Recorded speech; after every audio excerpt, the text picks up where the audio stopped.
Hello there, ladies and gentlemen, and welcome to another episode of CookieCast.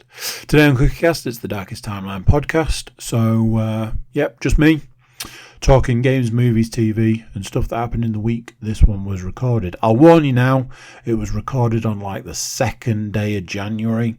So there's probably still some Christmas stuff in there, and then definitely some New Year stuff. So maybe strap in for that. Before we get started, please do consider like, share, subscribe and comment.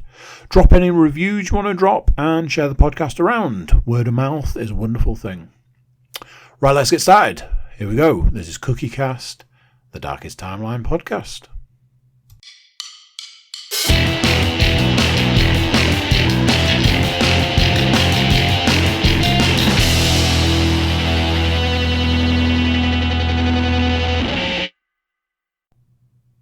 Hello. How you doing? Is this thing on? I'm serious. Is this working? Amount of technical problems this podcast has had recently. I'd be surprised. How you doing? It's that time again where there's a lot of talk about a time long gone.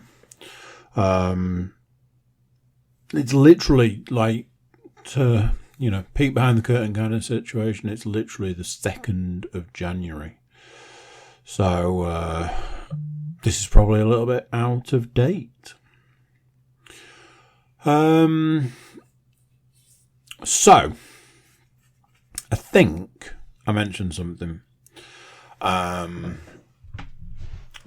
back end of last podcast. That I did my usual where I was like, I'm not going to tell you about it now. I might tell you next week. Well, it's next week. So, and I toyed with the idea of being cryptic to keep certain comments down. But I know from like the past, being cryptic just ends up being annoying. So I'd requested a couple of items for Christmas for me to start using this year and see if I can get some benefits from these items. The first item, probably the main item, because the second item hasn't quite turned out the way I wanted it to.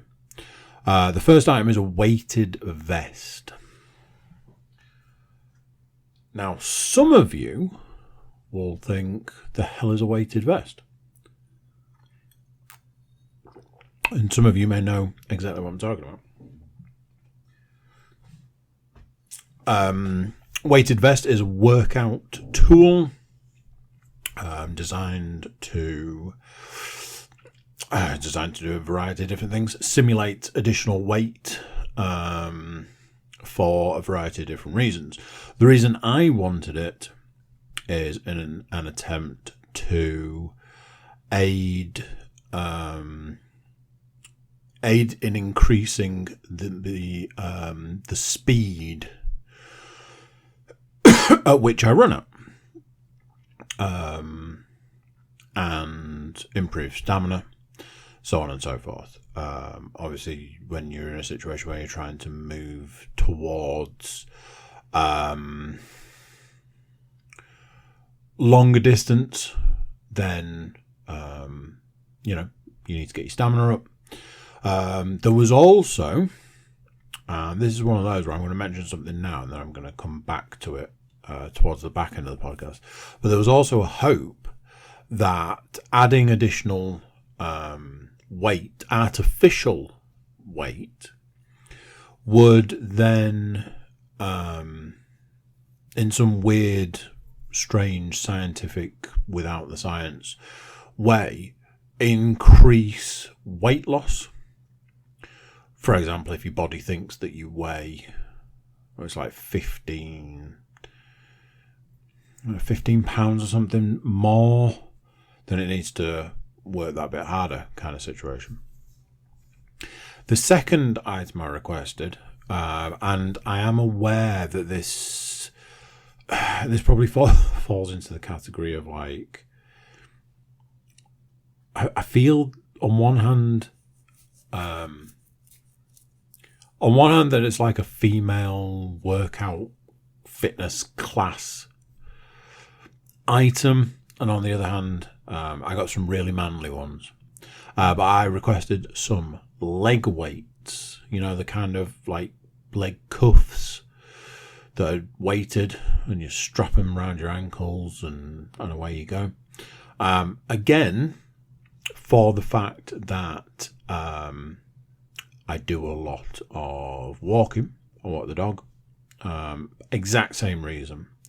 Obviously, if you combine the two, weighted vest, weighted leg cuff things, presumably works on the principle that your body's working X amount harder.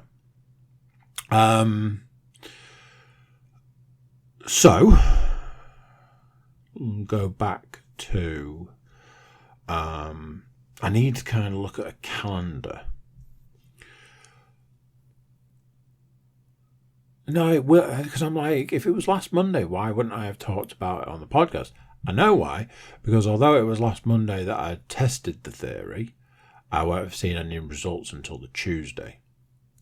So last Monday, went out on a run, and I put the weighted vest on, and when I returned, I grabbed the dog and I grabbed the leg weights and I put those on as well, and it was fine. It was doable. It was manageable. I don't want to be that kind of way about it, but it was more manageable than I thought it was going to be. I thought there was going to be some kind of small meltdown whilst trying to do it. That was not the case. Obviously, there is that aspect of I will have been running at that kind of weight not that long ago. So that was that. Then we come to the Tuesday. So the plan is and has been so far to alternate days. So weighted vest Monday, no weighted vest on the Tuesday. So Monday went fine, went about as well as it could have done, I suppose. So Tuesday, and out we go for a run.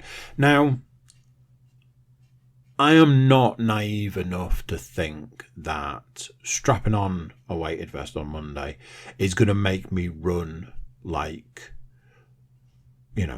a sprinter on the Tuesday. And I am aware that psychologically there is an element of, well, I weigh 15 pounds less today, so I should be able to run 15 pounds less faster. That kind of thing. So there is that aspect of, I understand and appreciate that there are other factors. I'm not doing I did a thing and it worked. But what I can tell you is I went out on Tuesday, and Tuesday it was like a dream. I felt faster, stronger, powerful. I felt like I had more energy. I felt like I could literally run all day. And I ran in the morning, and I ran in the afternoon, and I ran, over the course of the day I ran 3 times, and I was out walking the dog and just walking the dog at a fast pace, and all of this. So, as an initial test, that was that. Wednesday, don't run in the morning. However, last Wednesday, did go for a run in the morning. So, very long story with very little, I don't know what you'd call it. There was a clear and distinct reason for doing it. So that's what I did. It made more sense for me to go out for a run Wednesday morning when I normally wouldn't than to not. So that's what I did. Strap the weighted vest on, away we go. There was a day I don't know if it was Wednesday, and I don't know if it was Friday. Not important, but there was a day where when I was due to go out, it was gale force winds. I know parts of America have had a horrific storm recently, and I think we were getting like the tail end of it, which produced these monstrous winds, which, again, one of those things that you expect to strap an extra 15 pounds to your body and go out in the wind. It's going to be very difficult and you're really going to struggle. But again, not so. It wasn't the case. These things that I've expected to happen, these things that I'm like, well, that's almost definitely going to happen, haven't. So that's something. Again, I will reiterate, I imagine that there is a little bit of novelty in this, in the sense that right now it's a novelty. I mean, you know, I've been doing it for a week and I'm still doing it. So,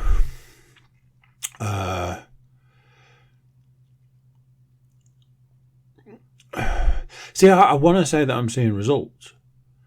I don't know if I am, and that's not necessarily true. I think I'm just reluctant to hang my hat on. I tried a thing and it worked.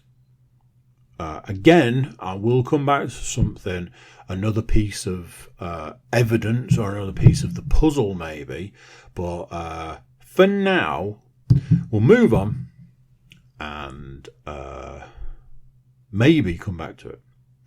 So,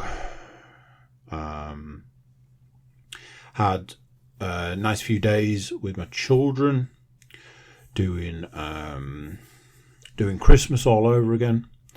And yeah, it was, you know, it was good. But something that I've not necessarily had to deal with, or maybe I've kind of ignored so I didn't have to deal with, I'd kind of, I don't know, risen its head. So it's like, right, okay, you know, you've got your toys, you've got your things to do and all that sort of stuff. I'm gonna go for a run, but you guys are eating breakfast, so that's fine. And then I get back. Oh, right, now I'm gonna walk the dog, but you guys are, you know, you need to get dressed and you need to get sorted for the day. Get back and have like a couple of hours. And it's like, right, you guys are eating lunch, so I'm going to run off into the gym and, you know, jump on the treadmill. I'm also going to do a workout, and then I'm going to get back on the treadmill, and I'll see you guys in about an hour, if we're lucky. And there was a day where I was like, this is ridiculous. I only have so much time to spend with all of my children at once. And they're currently sat through the other side of the house doing whatever. I don't know what they're doing because I'm not there. And I had to make the decision to basically not do certain aspects of the workout I was trying to achieve on a particular day. And I was looking at sort of the numbers for the day, and I was like, do you know something? I can maybe skip part of this workout and go and spend time with my children. And like I said at the start, there's an aspect of it's not really been an issue because, you know, the younger two, I can't imagine one of them even notices whether I'm there or not.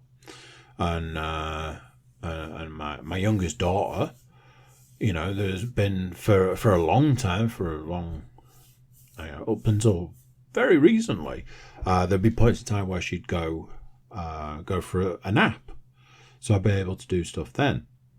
It's becoming more obvious nowadays that I'm not necessarily around as much as I should be because I'm doing a thing.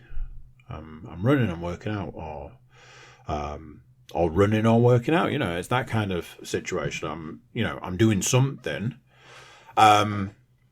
which again falls back into the this category, this thing of you have to be able to fit everything in. Everybody's got the same 24 hours, all those sorts of phrases. But the books I've been reading recently talk about you have to be able to fit in time with your family. And your family shouldn't have to suffer for you doing your things. And I'm very much aware that the things that I do are for me. And there's a much longer explanation. And in a weird way, it's all about my children. But it's also not, if I'm not there, I can't say I'm doing this for you if I'm not around for them to enjoy it. If I'm trying to be there for them whilst simultaneously not being there for them. So there was 2 days where I made a decision to pull aspects of my working out because those aspects weren't going to increase my numbers anymore. Once you're at 100% for the day, is not running on the treadmill for half an hour going to have an impact? Yes, but also no. There was a day where I was like, I need to do this and I need to do that, and I need to do the other. And then I looked and I was like, if I'm honest, just walking the dog will take me way over my numbers for the day. So there's 2 days where that happened.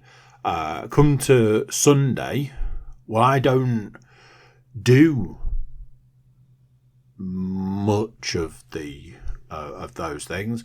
I don't run on a morning. I don't work out. I don't do treadmill. That's not completely true because it depends how far I can get through the day as to whether I need to get on the treadmill at the end of the day. As it was, I had to get on the treadmill for an hour last night. And in the middle, I did it in 2 blocks. I did a 20-minute and a 40-minute. And in the middle of that, I ate my tea and did 40 minutes of yoga. And that's what it took to take me across the line for the day. I know I keep bringing this up and I keep going on about it, but Sunday being a complete rest day is really starting to cause problems. So these are things that you have to take into account. I wrote something on my list and I wasn't sure if I was going to talk about it or from which angle I was going to talk about it from. I had to go to the post office. As I'm sure you can appreciate, even hearing this 3 weeks after it's been recorded, I'm sure you can appreciate that the week between Christmas and New Year is, as everybody would refer to it, as like a dead week. Nobody knows what's going on. Nobody knows what day it is. Nobody knows where they should be or what they should be doing. I've always felt that every single business should just close. You should get to Christmas Eve, and then just close until the 2nd of January and be done with it. Because that's how it feels. However, a lot of stuff, I think if places could open on Christmas Day, they would, let's put it like that. So, I had a situation where I bought a gift for Christmas, and I tried to be clever, and I ordered the size that I thought was the right size. I imagine both male and female listeners right now can understand what a terrible idea that was, because there's never a right answer on that one. And ultimately, the item was too small. It needed returning. I made amends on this by immediately ordering the right size before even returning the item. But the item still did need to be returned. So a few days later, I was like, I need to get that back, and I need to go and do like 2 other jobs. So let's go to the post office. Head off to the post office, and where my nearest post office is, there are various different aspects of parking all around. Obviously, ideally you want to be as close as possible.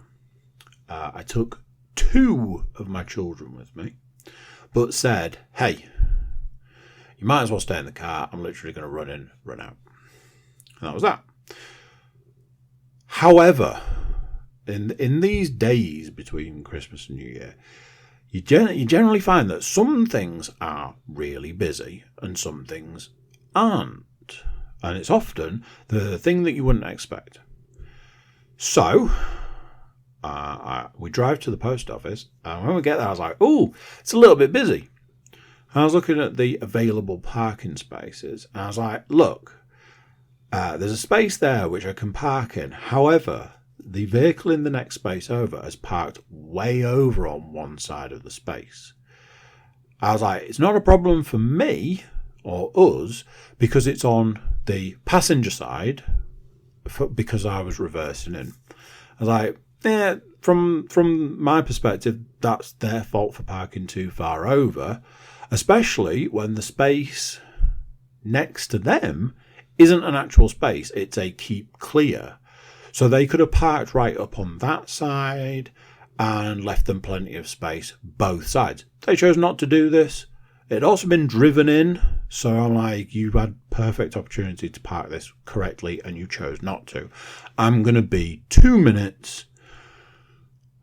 That's that.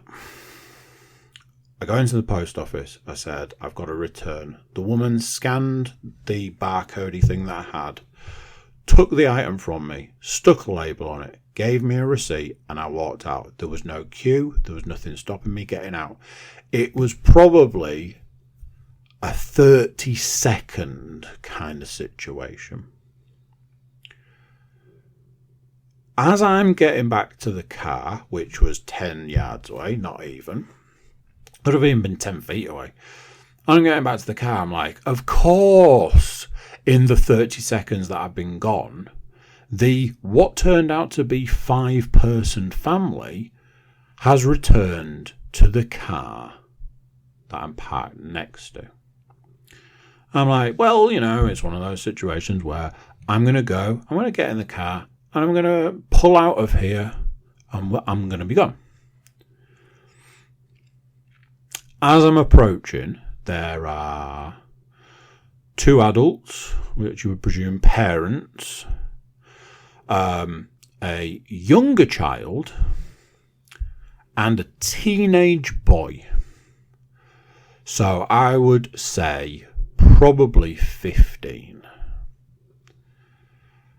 And the dad's putting the younger child in the car on one side, and the mum's getting in the driver's seat of the car, and all of this is going on. No issues, no problems, no dramas. Except this lad, this teenager, is going ballistic. It was as if somebody had walked up to him and chopped his arm off with a machete and then just stood there and looked at him. He was going mental. Now then, a few things about this.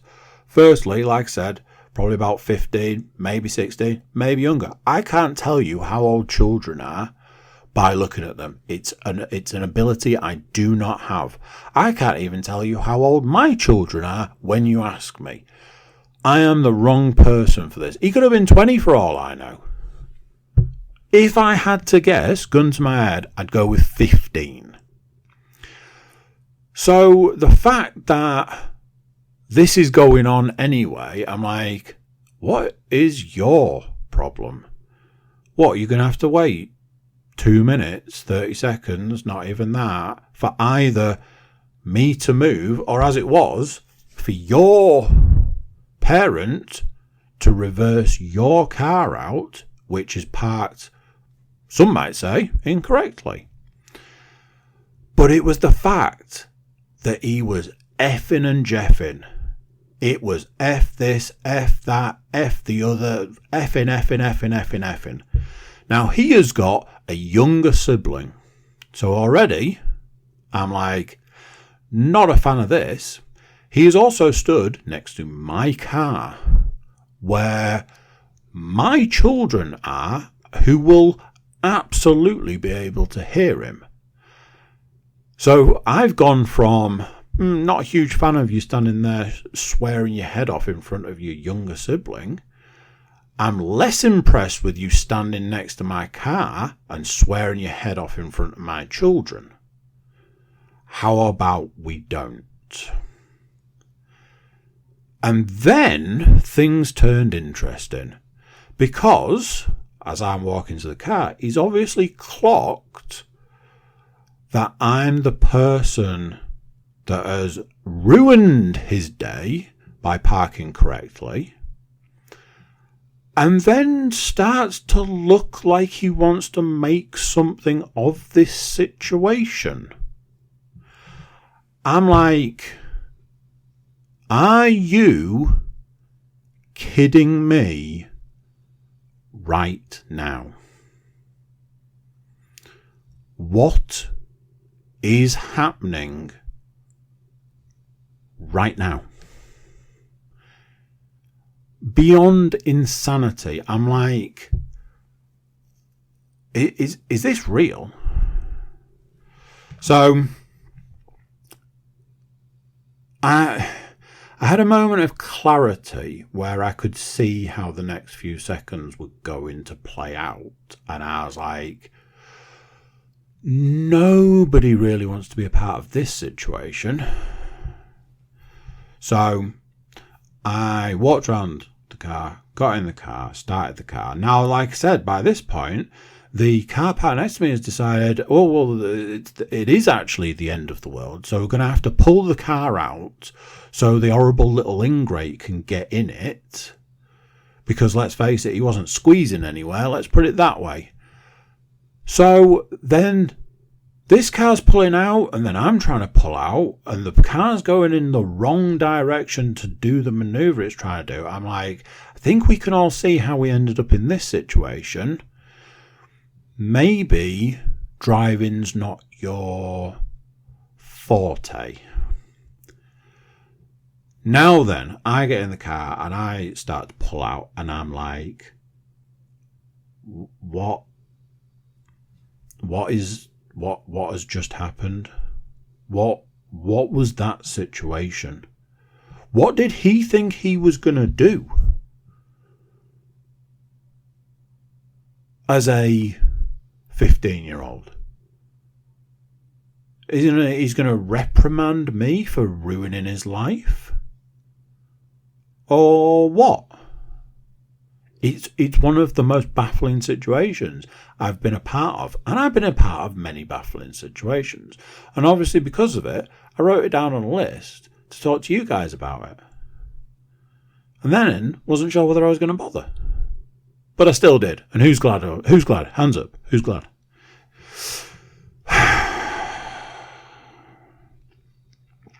I've been struggling. Been struggling recently. I am a man who has issues. I think we can all agree that one. And I've been struggling recently. Not as you might think. I've been really emotional. I don't know why. I have a suspicion why. As anybody who's ever listened to this podcast for more than 30 seconds will know, Christmas is a difficult time for me. And like I say, I am aware that it is no longer Christmas, and you shouldn't have to be listening to me talking about Christmas. Christmas is a difficult time for me, and I think I often underestimate that. So whilst I'm like, oh, I need to buy this present for this person and order this and pay for this and do this and that and the other, I'm never really taking the time to deal with things. And I've been reminded of some things over this festive period that I'm like, yeah, that's probably upsetting. And I've just more than once, and when I say more than once, I mean multiple times, I've been out walking the dog, listening to some audiobooks and just crying. And then, like, I sat on the sofa one night with the dog and I was like, oh man, I think you need to go to the vets again. And then I was like, there'll be that day where you'll have to go to the vets for the last time. And I'm like, really? I'm pretty sure I've talked about that before. It's not the first time it's happened, but like, I went from, oh, you should probably go to the vets, to next thing I'm like, hey, you'll have to go one day and it'll be the last time. And he's not even 2. And like, listening to things in these books I've been listening to, I get emotional. And I said to one of my children, I was like, Christmas is an emotional time for me. And she sympathised with me. She said she could understand. I was like, wow. I think I'm coming out the other side of it. You know, I think the tree will come down this week, sort of deal, which is always a change. And we're, you know, like I said, 2nd of January, so we're into the new year now. On with all those New Year's resolutions, which I don't do. I just, you know, promise myself to be more awesome this time round, you know, that sort of stuff. I took my I took my older 2 children swimming. My middle daughter got some goggles for Christmas, and my eldest got a new swimming costume. Well, there's only one way to find out if these work, and that's by going swimming. It's difficult. It's difficult taking my children swimming because I can't take all of them, which is a problem. So my youngest daughter was having a bit of a meltdown because she couldn't go because I can't take them all because I'm not allowed. And when my middle daughter has her birthday and when my youngest daughter has her birthday, I will actually be able to take them all together, which is cool. But that's a little ways off. So I had to do that. I'm really sorry, but you can't come. And, you know, as a child, you don't want that. So I had to put a film on for her and sort of leave her to it.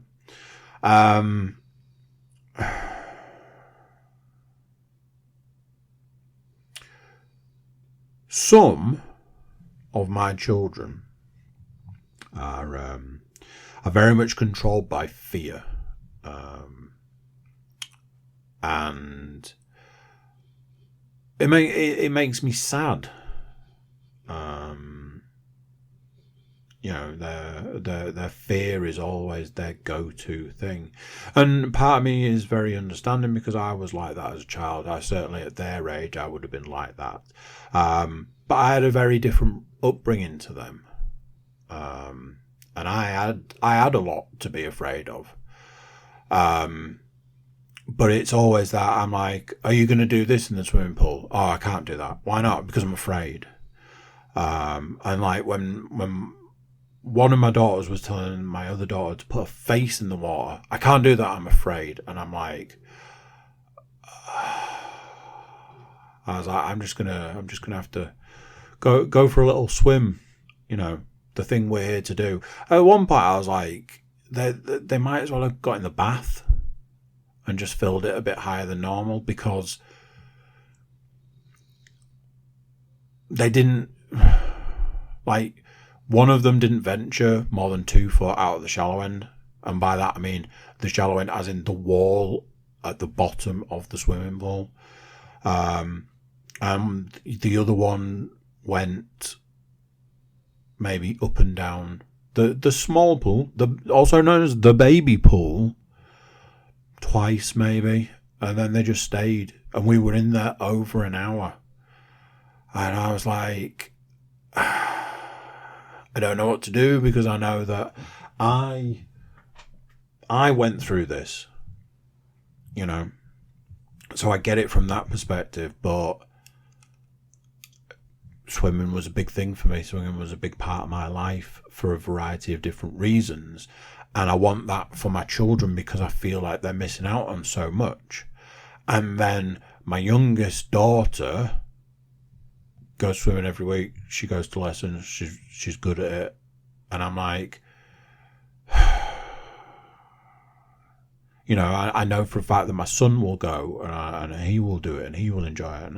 And I just want the same for all of them. And it makes me sad that, you know, the younger ones are going to be better swimmers than the older ones quite quickly. If I'm honest, my youngest daughter is probably a better swimmer than my older two already. And I'm just like, I don't think that's right.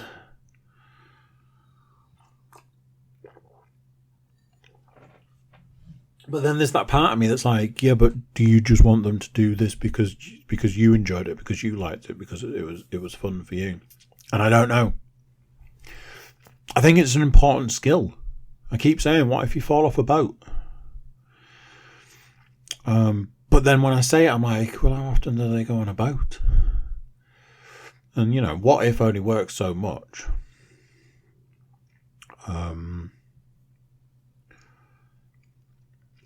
I got up early. I know the last few weeks there's been the I got up early section. But I'm not going to lie, it's an achievement for me. Because I got up, you know, early. And early means it's pigging dark out. Like it was when I left the house. It was full pitch black dark. And I set off and I went for a run in the dark. It's a very different situation. Firstly, I can't put both earphones in because I don't want to be eaten by a werewolf. And that's what happens if you put both earphones in the dark. Secondly, it's things like I saw a person when I was out there. And obviously, when I go out running, and, you know, in the daytime and I see a person, I'm like, there's a person. I saw a person in the dark and I went, there's a serial killing axe murderer. Half an hour difference would have made all the difference. But I went out in the dark and I did it, and I'm like, this is where I should be. This is what I should be doing.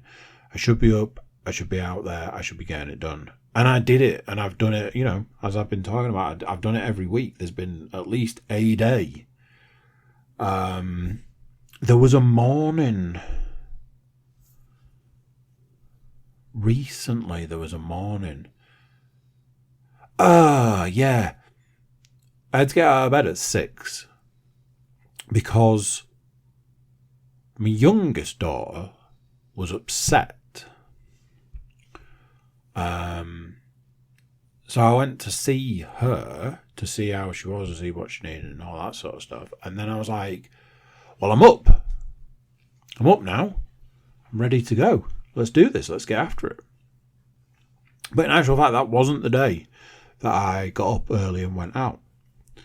And at the time I was like, well, I don't need to be up now, and I don't need to be out now, and I don't need to do X number of things because I'll just do it. I had already had a time allotted in the day. And like every single time so far, I've done so far further into the day, it's like, oh man, if I'd have got up at 6 and actually got some of this stuff done then, I'd have had more time. And I'm just seeing more and more benefits and more reasons to do it. but I'm not doing it every day. I'm doing it some days. Like tomorrow, I need to do it tomorrow. So that's what needs to happen, and that's what will happen. And a week today, I'll be getting up and going to work. So I'll need to get up and do all those things. That's right. 6 months has gone. I go back to work next week. Something that was super cool in a lot of ways and not so much in one way. Saturday, which was New Year's Eve, me and my eldest went and did a park run. That's right. I got her signed up the day before. I've been talking to her about it over the course of the week. She was super up for it. She was very, very convinced that she was going to be able to do it and achieve it. And then she started doing that. What happens when I'm running faster than you? I was like, well, I guess you'll just have to leave me, won't you? She's like, yeah, I will. Like, okay. And then a bit later, I was like, oh, actually, you can't because you have to stay within arm's length. She was like, oh, right, yeah. So there. It is stuff like that. The age that my eldest is, the fact that she can go and smash out 5k, absolutely bossed it. Didn't stop. Didn't need to stop. The only reason that she stopped or slowed down was to wait for me. One of the things was that because she is that much quicker than me, it actually spurred me on.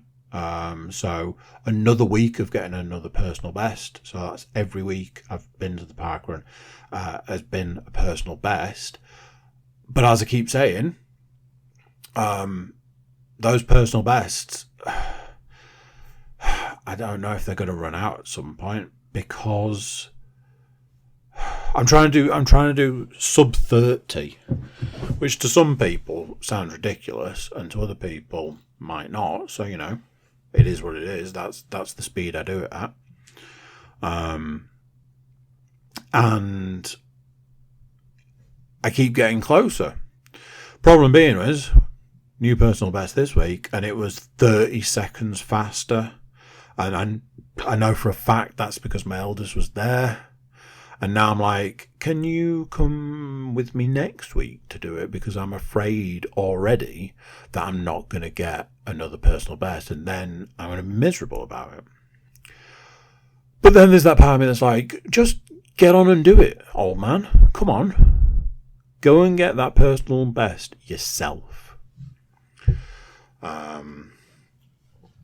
In light of that, I went out this morning and ran over 4 miles. Not a lot to some people, more to others. I'm working on something. It's super top secret at the moment, but when I dial it in, I'll let you know.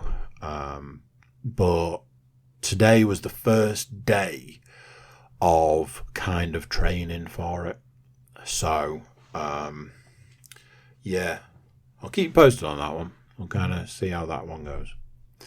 And the final thing for the week, today is Monday. And as I said, it is Monday the 2nd of January. What I had to do today was to start a new record for my weight for the year. And all that starts by getting on the scales. So as we know, a week ago, I managed to not put any weight on and lose a little bit of weight over Christmas. I've always thought that's an achievement. Sometimes I feel that's a big achievement, especially when you talk to other people. And I know for a fact that in years gone by, I could have easily put 10 pounds on over Christmas. I bumped into somebody yesterday and I said to them, oh, try and lose those extra pounds. Where I'm like, why would you say something like that? You're in the process of trying to lose extra stone. It's not a few extra pounds, numpty. So, first weigh-in of the year. What do we think? We've got put on weight, stayed the same, or lost weight. So, going back to the very first thing at the top of this podcast, I said I would come back to something at the end of this podcast, and this is it. I stepped on the scales this morning, and I had lost 3.2 pounds. It's the biggest weight loss in quite some time. And what I'm sure a lot of people can agree is one of the most difficult times of the year to lose weight. And this guy goes and loses 3.2 pounds. How? I have no freaking idea. The question is, by wearing the weighted items, has that done something? So, obviously we'll have to check back next week. Something I can say is this. I'm kind of proud and impressed whilst also being depressed about it, but I am 1 stone and a couple of little pounds off what I keep referring to as my fighting weight. It's been a long road. It's been a big deal, but I am now able to see some of the light at the end of the tunnel. Now, one of those things, once I reach that weight, that fighting weight that I keep referring to, I will still have many stone to lose. So I'm a bit like, yay, I've only got a stone to go. I haven't only got a stone to go. I've probably got, from where I am now, I've probably got 4 stone to go. And even that probably doesn't put me into the healthy category. So, you know, it's an achievement in one way and it's not in another. The achievement would have been not putting all the weight back on that I lost originally, I guess. But hey, 3.2 pounds lost at probably the most difficult time of year. I think for now we might have to call that a win. So it's been a bit of a time, and that time has been a little bit me and my eldest watched some DC animated stuff, which was good. I got my middle daughter Minions for Christmas, and she watched that. But me and my eldest needed something to do for New Year's Eve. Now, whether she can stay up past 12 and whether she should stay up past 12 are two different things. And I said to her, I don't feel you're quite at the age where you can try and stay up. Also, it was the Saturday when she'd had to get up like an hour earlier to go and do a park run, which for a younger person doing a 5k, whether it's fast and easy or whatever, she was ready for her bed in the afternoon. So it was one of those. But I said, look, you can rent or buy Black Adam to do as a home premiere. And we've been working through the DC live action movies recently. So I was like, let's do Black Adam for New Year's Eve. That'll be fun. So that's what we did. I had mixed feelings about it. I'd wanted to see it from when it was, advertised. I know it's like 15 years in the making and all this, that and the other. Then the critics absolutely panned it. And then people who actually watched it, people who go to the cinema to watch movies, were like, actually, it's really good. So it was a real mixed bag. So we sat down and we watched it. Now, a couple of things. One, I didn't watch every minute of it because I was trying to do stuff like make my tea, eat my tea, get drinks, make sure that, she had the correct number of biscuits, things like that. But I probably watched 98% of it, 95% of it or something. It's not the worst film I've ever seen. by a long shot. It's not the best film I've ever seen by a long shot. There were some aspects of it that I thought were very good. I like it when they bring in certain characters. Like, I was really looking forward to seeing what they were going to do with Dr. Fate. I wondered which way they were going to go with the Hawkman character, because he's, to my knowledge, has got a couple of different origins. I knew that Atom Smasher was in it, and I knew they had a female character, which turned out to be Cyclone. She was rubbish. I don't mean the actress, I mean the character. Like, when I realised that it was like this character, I was like, why? Why are we doing this? Some of the stuff that I really liked about it was the anti-hero vibe. Black Adam does kill bad guys. The super speed, when fighting, just zipping around the place, catching like bullets and rockets and stuff like that. There was a kid in it, which I'm beyond done with child actors and children in films. I'm just like, I don't care, I don't want it, I don't need it. Find a different way to do that side of the story. Oh, it's this kid, and he's like befriended Black Adam, but Black Adam's all, I'm kind of a bad guy, really, but I'm going to be a good guy to you. I'm like, and any child actor that anybody ever seems to get for these roles just can't seem to quite cut the mustard. And it's just, there was some good stuff, there was some interesting stuff, and there was also stuff that just didn't work. There was quite a lot of like tongue-in-cheek kind of stuff. There was a lot of interesting jokes, and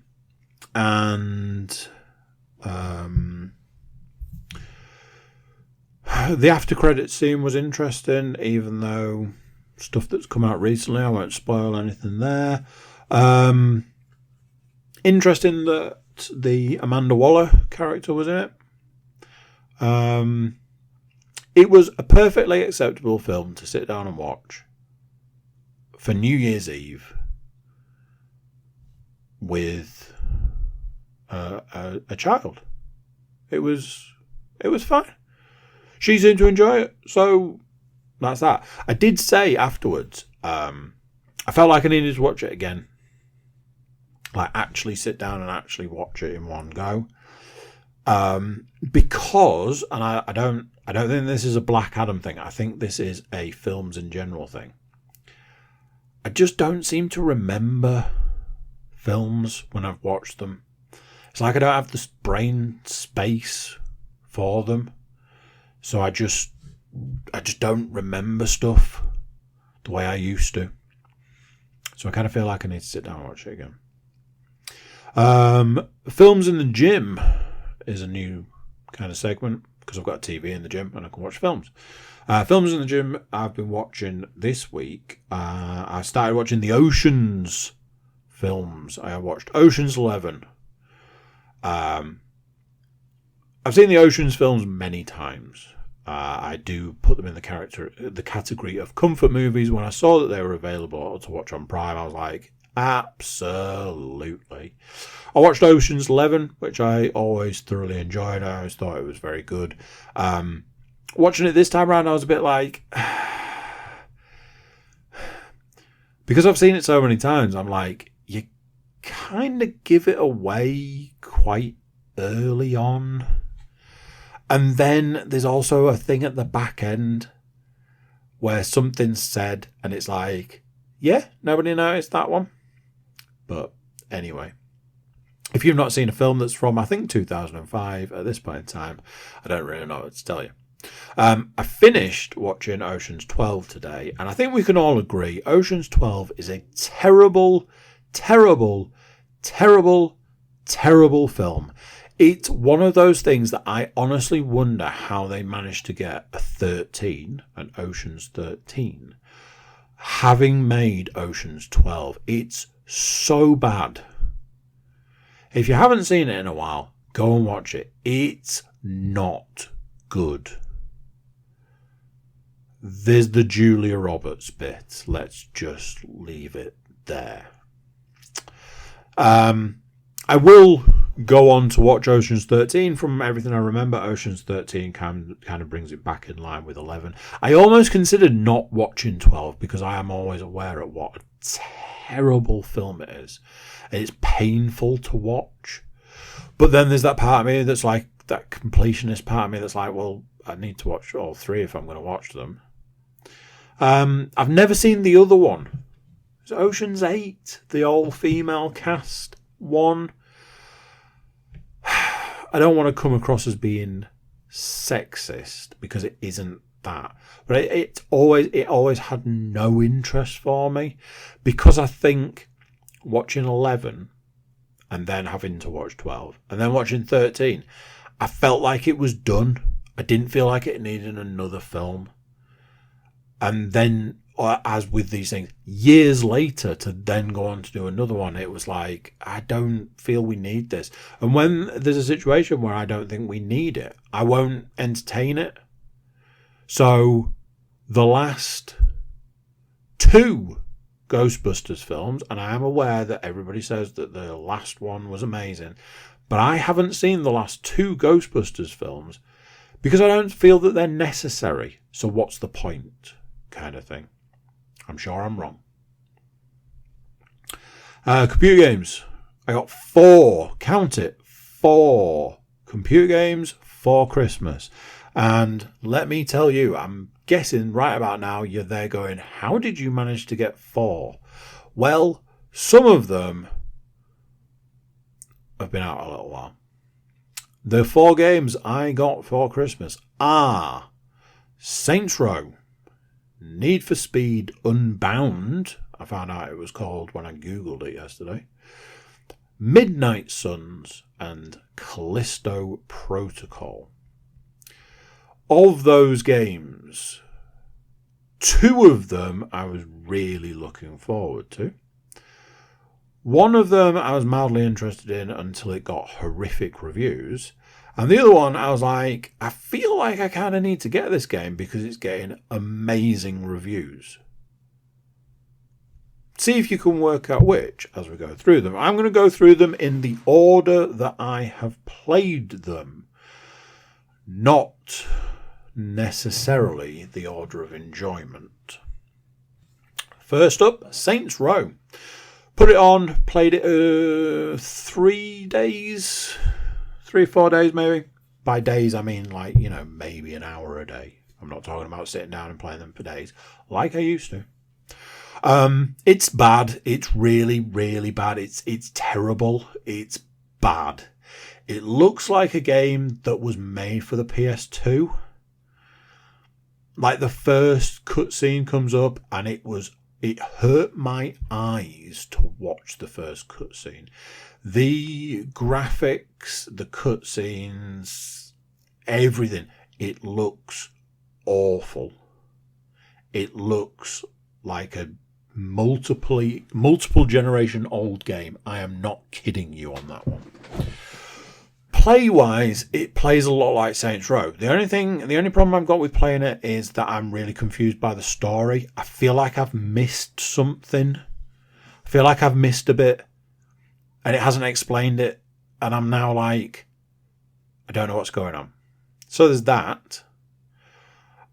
And it's just, we're not Grand Theft Auto and we're not trying to be Grand Theft Auto. Was always the thing from Saints Row. I mean, try a little bit. So then maybe it wouldn't be so bad.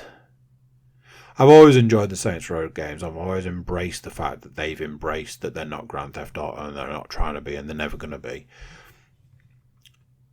But this time round, I am in the camp of, could you try and be a little bit like Grand Theft Auto? I almost feel like saying a little bit of professionalism would be nice. It's just not good. And you know what? It makes me not want to play it, which is really annoying. So that's Saints Row. Need for Speed Unbound was up next.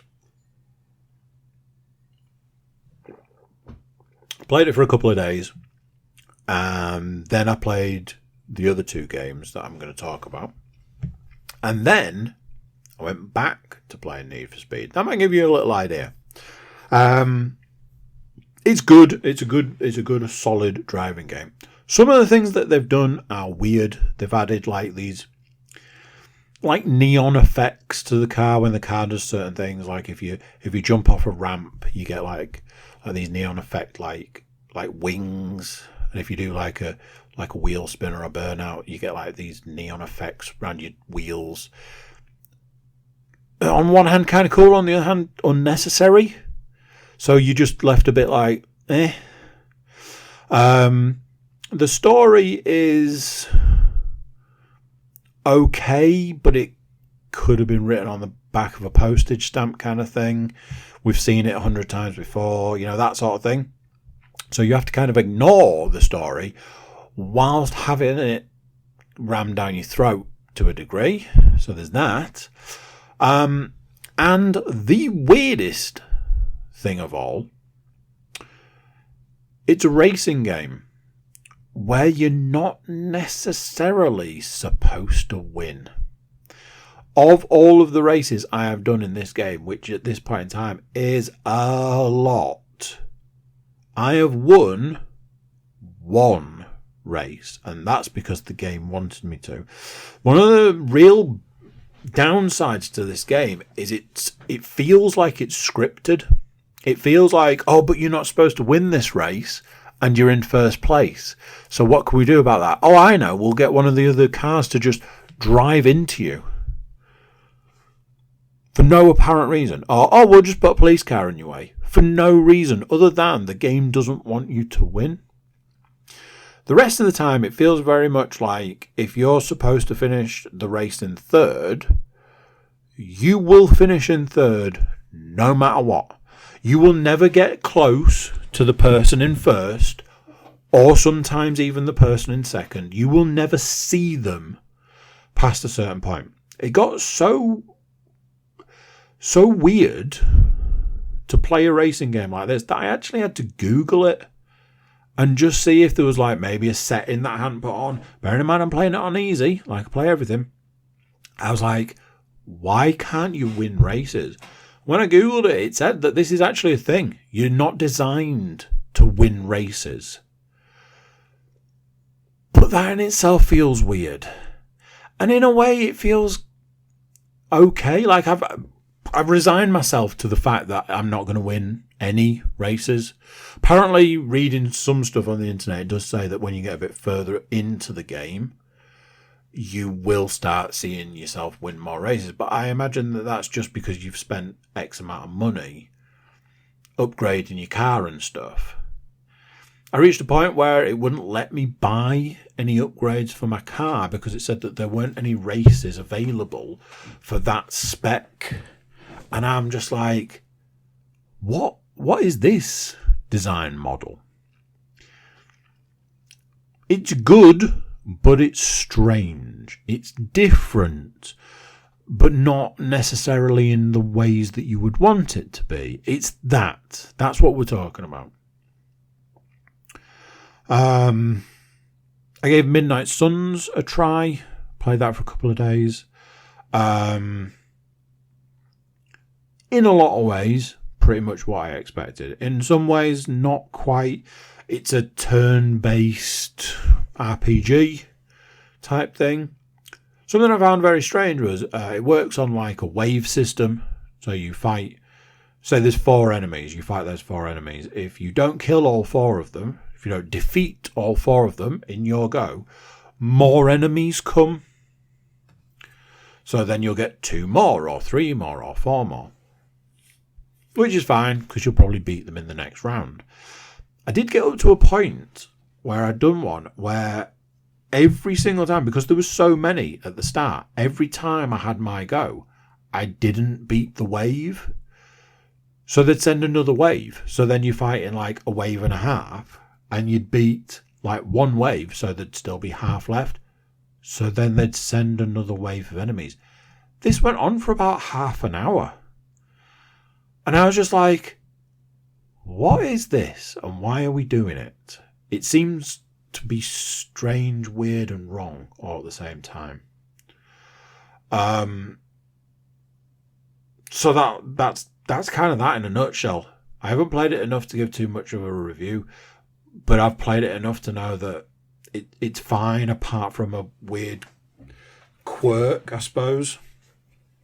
And finally, I put the Callisto Protocol on. The Callisto Protocol was going to be this very much a Dead Space, almost like a unofficial sequel kind of thing. Almost immediately, I was like, why do we need this game in a world where Dead Space exists? Also, because it's so much like Dead Space. It's like Dead Space has ruined it for you. It's ruined your playing experience because you spend your entire time waiting for the thing to jump out on you.